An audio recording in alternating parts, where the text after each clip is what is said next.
अस्सलाम वालेकुम। सवाल ये है कि व्हाट इज़ जीन। जीन क्या है?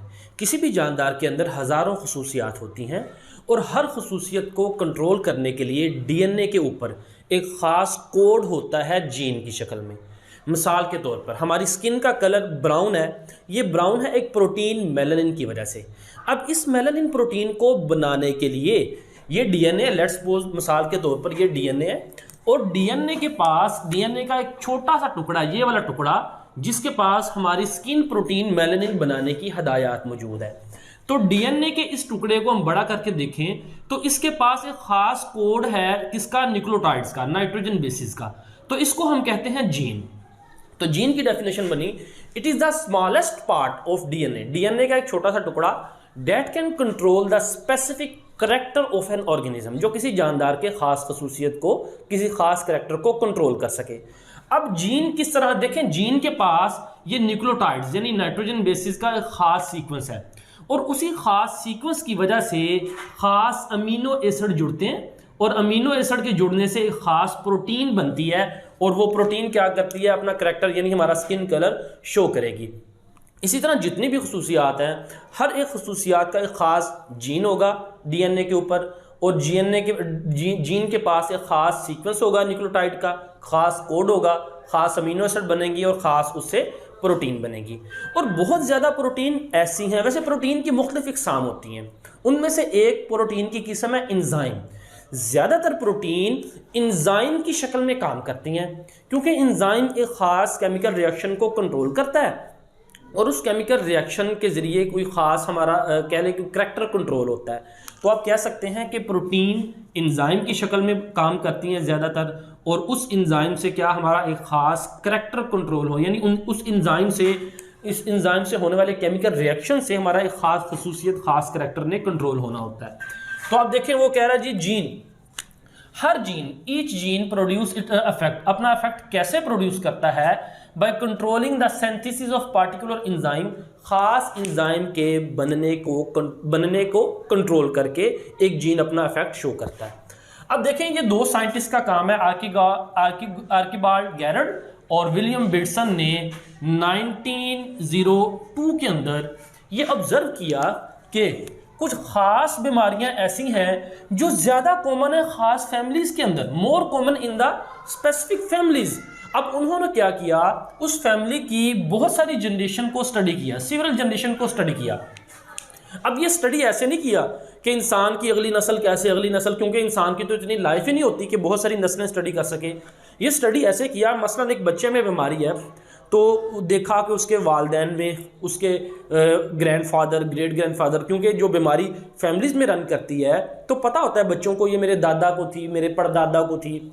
तो इस तरह बहुत सारी नस्लों को उसने एग्जामिन किया, स्टडी किया, तो उसे पता ये चला कि वो ख़ास बीमारियां क्या हैं, वो बीमारियां सिंपल रिसेसिव अलील की वजह से हो रही हैं।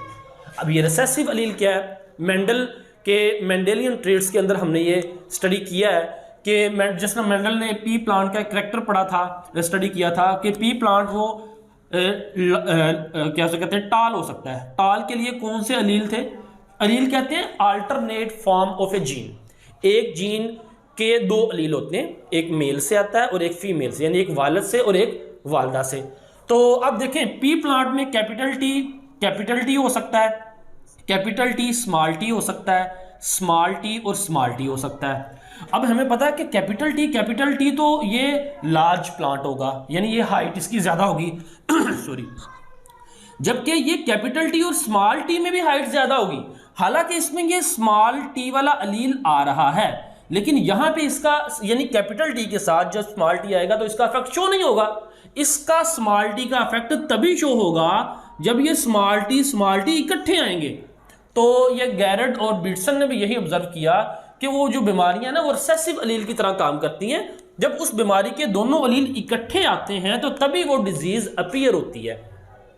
तो इस अपनी ऑब्जर्वेशन पे उन्होंने कंक्लूजन, नतीजा ये दिया कि these disorder were Mendelian traits. जिस तरह मेंडल के ट्रेड्स कह लें कि शो होते हैं, तो ये बीमारियां भी मेंडेलियन ट्रेड्स की तरह काम करती हैं। And that they had resulted from the change in hereditary information in an ancestor. और ये बीमारियां क्यों आई, change in the hereditary information, वरासी खसूसियात में तब्दीली, यानी डीएनए में कहीं तब्दीली आई है और वो तब्दीली कहाँ पे आई है, उनके किसी इंसेस्टर के अंदर, आबाव अजदाद में, और उसी की वजह से वो यानी अफेक्टेड फैमिलीज के यानी किसी ग्रैंडफादर या ग्रेट ग्रैंडफादर में वो म्यूटेशन आई, जीन में तब्दीली आई, और वो म्यूटेशन फिर क्या कर रही है, फैमिलीज में रन कर रही है। इसी तरह एक और ऑब्जर्वेशन थी, एक बीमारी है अल्केप्टोनोरिया। अब अल्केप्टोनोरिया के केस में क्या होता है कि पेशेंट में क्या होता है, patient produce urine with the homogentisic acid, homogentisic acid बनता है। अब होमोजेंटेसिक एसिड जैसे ही जिस्म से बाहर निकलता है, यानी ये एक्सपोज होता है, एक्सपोज टू एयर, जैसे ही एयर में एक्सपोज होता है तो ये ऑक्सीडाइज हो जाता है। देखें, होमोजेंटेसिक एसिड जैसे ही एयर में एक्सपोज होगा ये ऑक्सीडाइज होगा और ये एक कंपाउंड में तब्दील हो जाएगा, उसका नाम है अल्केप्टोन, और ये अल्केप्टोन ब्लैक कंपाउंड है जिसकी वजह से यूरिन ब्लैक हो जाएगा, और इस बीमारी को हम ब्लैक यूरिन डिजीज भी कहते हैं। अब देखिए नॉर्मल इंडिविजुअल में क्या होता है, जो नॉर्मल है, नॉर्मल इंडिविजुअल में होमोजेंटेसिक एसिड जो सा है ये ब्रेक डाउन होता है फ्यूमारेट और एसिटोएसिटेट में। कैसे? वो एक एंजाइम है, इस एंजाइम का नाम है होमोजेंटिसेट 1,2 डाईऑक्सीजिनेज, होमोजेंटिसेट 1,2 डाईऑक्सीजिनेज। ये वो एंजाइम है जिसकी मौजूदगी में होमोजेंटेसिक एसिड टूट जाता है सादा कंपाउंड फ्यूमारेट और एसिटोएसिटेट में। अब उन्होंने क्या कहा कि this acid broken into simple substance in normal individual. Normal individual में देखिए सिंपल सब्सटेंस में ये ब्रेक हो रहा है, तो इसका मतलब ये है, कंक्लूजन ये निकली कि पर्सन अफेक्टेड फ्रॉम द अल्केप्टोनोरिया, वो पेशेंट जो इस बीमारी से अफेक्टेड हैं, लेग्ड एंजाइम, उनमें ये वाला एंजाइम मौजूद नहीं, ये एंजाइम मौजूद नहीं जो एंजाइम कैटालाइज कर रहा है इस रिएक्शन को, यानी वो होमोजेंटेसिक एसिड को सादा कंपाउंड में तोड़ रहा है, तो एंजाइम मौजूद नहीं, enzyme necessary to catalyze this breakdown. अब ये जितने भी ऑब्जर्वेशन हैं ये क्या है, ये क्लासिकल कह लें, ये क्लासिकल एक्सपेरिमेंट है, ये क्लासिकल बायोलॉजी है, क्योंकि इन सब चीज़ों के अंदर आप किसी चीज़ को ऑब्जर्व करके एक थ्योरी बना रहे हैं, एक हाइपोथेसिस बना रहे हैं। आपने कोई बाकायदा प्रैक्टिकली देखा नहीं है कि वाकई ही इस एंजाइम इस सब्सटेंस को तोड़ने वाला ये एंजाइम है, तो ये बस एक अंदाज़ा है, शायद एंजाइम है जिसकी वजह से ये कंपाउंड सादा में नहीं टूट पा रहा। तो अब इस तमाम एक्सपेरिमेंट पे उन्होंने ये किया, इसके अलावा ही स्पेकुलेटेड, उन्होंने ये भी ख्याल किया मैनी अदर इनहेरिटेड डिजीज, बहुत सारी वरासी बीमारियां might also reflect enzyme deficiency, शायद वो भी एंजाइम के ना होने की वजह से हों, यानी एंजाइम नहीं है और जिसकी वजह से वो बीमारियां पैदा हो रही हैं। तो अब ये तमाम के तमाम ऑब्जर्वेशन की बुनियाद पर उन्होंने जो कंक्लूजन, जो नतीजा अखज़ किया, from Garrod's finding it could be inferred, यानी गैरेट्स की फाइंडिंग से ये अंदाज़ा लगाया जा सकता है that information encoded with in the DNA of chromosome, वो इंफॉर्मेशन जो इनकोड है किसकी वजह से, डीएनए ऑफ क्रोमोसोम की वजह से, acts to specify particular enzyme, वो खास एंजाइम बनाती है। यानी किसी भी डीएनए, ये डीएनए किस पे मौजूद होता है, क्रोमोसोम पे, क्योंकि क्रोमोसोम डीएनए और प्रोटीन का बना होता है। वो कह रहा है कि डीएनए के पास जो इंफॉर्मेशन है ना, डीएनए के पास इंफॉर्मेशन, उस इंफॉर्मेशन से एक खास एंजाइम बनता है, खास एंजाइम बनता है। तो ये कंक्लूजन है, ये अब क्या है, उसका हाइपोथेसिस है, जो सही भी हो सकता है, गलत भी हो सकता है।